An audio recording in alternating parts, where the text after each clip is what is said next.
লোনের মাধ্যমে নেয়া গাড়ি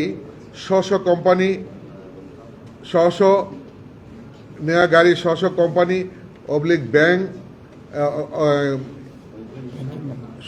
কোম্পানি ব্যাংকের নামে রেজিস্ট্রেশন থাকে এবং মালিকরা তাদের সাথে ডিডের মাধ্যমে গাড়ির দেনা পরিশোধ করে থাকেন। সম্পূর্ণ অর্থ পরিশোধ হওয়ার পর স্ব মালিকের নামে গাড়ি রেজিস্ট্রেশন হয়। তার পূর্বে পর্যন্ত ব্যাংক অবলিক লিজিং কোম্পানির 3 নম্বরের মাধ্যমে EIT জমা করা হয়। ইহাতে মালিকের কোনো লাভ হয় না।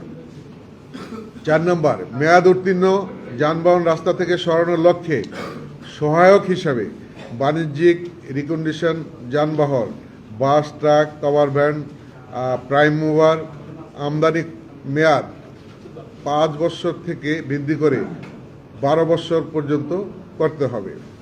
প্রসঙ্গত উল্লেখ্য যে ইংল্যান্ড, জাপান, জার্মান এ সকল দেশের রিকন্ডিশন গাড়ি বর্তমানে আমাদের দেশের নতুন গাড়ির চেয়েও আরামদায়ক, টেকসই, পরিবেশ বান্ধব এবং দামও তুলনামূলক অনেক কম, যাহাতে অনেক বৈদেশিক মুদ্রাও সাশ্রয় হইবে।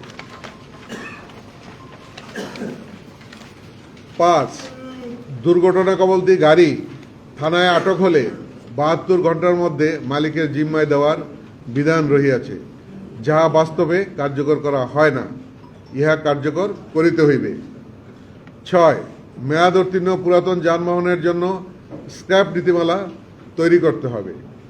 7, মহাসড়কে 3 চাকার যানবাহন, অটো টেম্পো, অটোরিকশা, নছিমন পরিবহন ইত্যাদি সহ BRTA এর কর্তৃক অনুমোদিত সকল যানবাহন পৃথক লেনে চলাচলের ব্যবস্থা করিতে হইবে। অধিকাংশ দুর্ঘটনায় এ সমস্ত যানবাহন মহাসড়কে একত্রে চলাচলের কারণে হয়ে থাকে।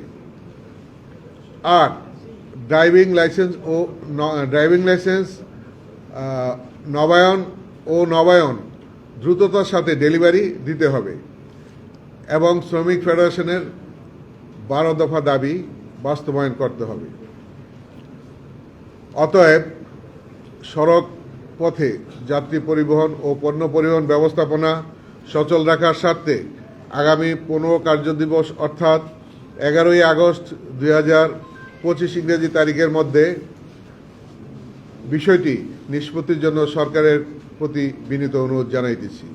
অন্যথায় সারা দেশে পরিবহন মালিক শ্রমিকদের দাবির প্রেক্ষিতে আগামী 12ই আগস্ট 2025 মঙ্গলবার সকাল 6টা থেকে 15ই আগস্ট 2025 শুক্রবার সকাল 6টা পর্যন্ত 72 ঘন্টা সকল প্রকার বাণিজ্যিক পরিবহন, bus, truck, covered van, prime mover, পণ্যবাহী পরিবহন ও হালকা যানবাহন চলাচল বন্ধ থাকিবে। পরিশেষে আমরা বলতে চাই, সড়ক পরিবহন দেশের জন্য একটি গুরুত্বপূর্ণ সেক্টর। জাতীয় অর্থনৈতিক যোগাযোগ ব্যবস্থা ও পণ্য পরিবহনে অত্যন্ত গুরুত্বপূর্ণ ভূমিকা রাখিয়া চলিয়াছে। তাই এই সেক্টরকে সুশৃঙ্খল, যানজটমুক্ত, দুর্ঘটনামুক্ত ও চাঁদাবাজ মুক্ত করে উন্নত যাত্রী সেবাবান্ধব সার্বজনীন পরিবহন ব্যবস্থা গড়ে তোলার জন্য আমরা অঙ্গীকারাবদ্ধ।